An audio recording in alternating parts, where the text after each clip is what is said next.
Well, Patrick, thank you very much indeed, and good afternoon, everybody. On the 5th of November 2010, quite a good day in politics, really, it seemed to me. I was re-elected leader of UKIP for the second time, and I said in my opening speech that my aim and ambition was for us to win the European elections in 2014 and to cause an earthquake in British politics. I said this to a room devoid of any journalists at all, because nobody decided to come. A couple of online websites thought we were worthy of mention. Well, that dream of mine has become a reality. And the People's Army that support UKIP, despite shed loads of abuse that have been thrown at us over the course of the last 3 or 4 weeks, went out, voted UKIP, and this party has done something that hasn't been done for over 100 years. We have won a national election in this country, and I'm immensely proud of that achievement. I really am.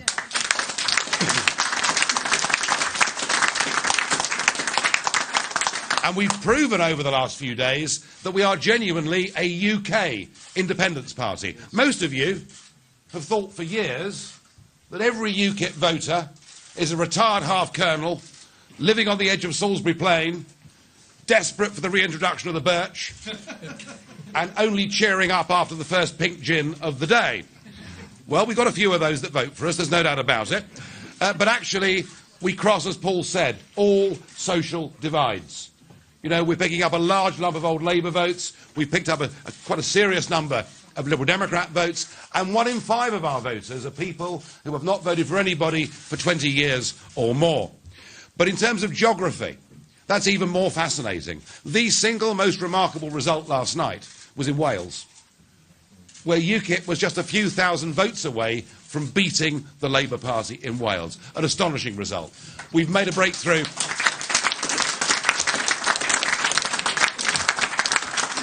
We've made a breakthrough in Scotland, something which Alex Salmond will not enjoy very much at all.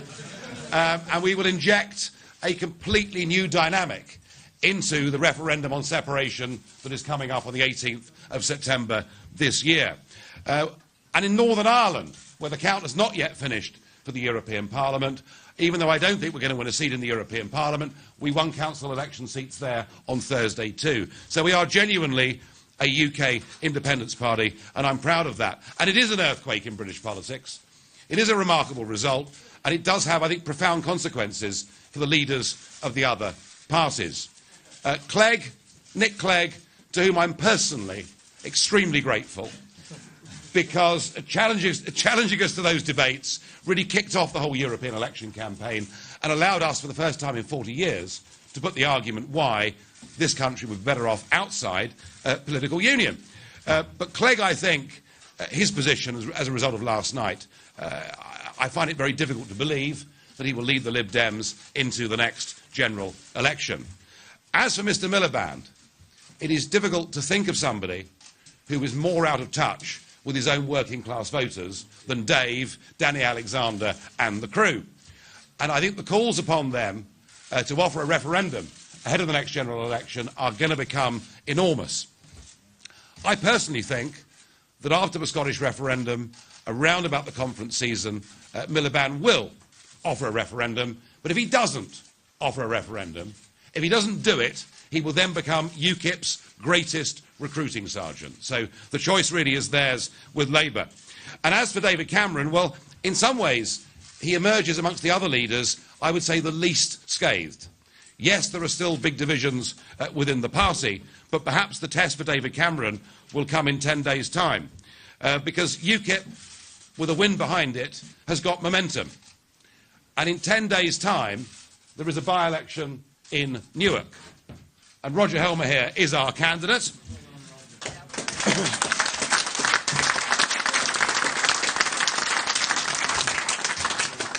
And so the plan short-term for us is very simple.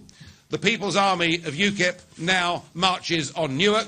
We will do everything we can in the next 10 days to help and aid Roger's candidacy. The Tory majority there is simply massive. We're being asked to climb Everest in the space of 2 days, but we're going to do our absolute damnedest to try and pull off an even more spectacular result. And if we do that, then I suspect Mr Cameron will also begin to feel some of the pressure. And after Newark, what we have to do is to look ahead to the general election of next year. Now, it would be absolutely ridiculous for me to stand here and say go home and prepare for government, because that ain't going to happen. But what is perfectly realistic is to say, don't just look at the European election results. Look at the local election results that happened on Thursday.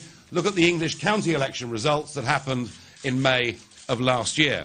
And you haven't got to be a rocket scientist to work out that in constituencies like Great Grimsby, Boston, Yarmouth, Thanet, Folkestone, Portsmouth, Plymouth, oh, we do like to be beside the seaside. But not just there, we're looking at Aylesbury, we're looking at Rotherham and Eastleigh and parts of Cambridgeshire and many others. These are constituencies in which UKIP has come first in European elections and now has built up a base in local government. And you know what Paddy Ashdown showed this country between the general elections of 92 and 01 is that whilst the total number of Lib Dem votes did not go up, the concentration of their vote did, and they trebled their number of members of parliament. So that's our game. Our game is to get this right. Our game is to find the right candidates. Our game is to target our resources on getting a good number of seats in Westminster next year. And who knows, if UKIP do hold the balance of power, then indeed there will be a referendum. The response that we're getting from the Lib Lab Con, some call them the major parties, some on this platform call them the legacy parties. The response we're getting, and I'm watching the television interviews, they all look a little bit like goldfish that have just been tipped out of the bowl onto the floor, desperately gasping for air and clinging on to the comfort blanket that is, this is a protest vote. And I well remember in 2009 when we surprised everybody, including myself, by coming second in the European elections. Everybody said, well, jubilant and hugely confident Nigel Farage declaring that UKIP were now a genuinely UK-wide party, taking support from all parts of the country, and also with a warning to all three party leaders. To Ed Miliband, he predicted that the Labour leader would have to announce a referendum by the party conference season. He'd have to announce that Labour was committed to it. Otherwise, he warned that Labour would become UKIP's greatest recruiting sergeant. For David Cameron, he said if UKIP won the Newark by-election, that would be their greatest recruiting sergeant. But he also had a warning for Nick Clegg, predicting he would no longer be leader of the Liberal Democrats at the next election. Well, in the past few minutes, we've heard from Mr.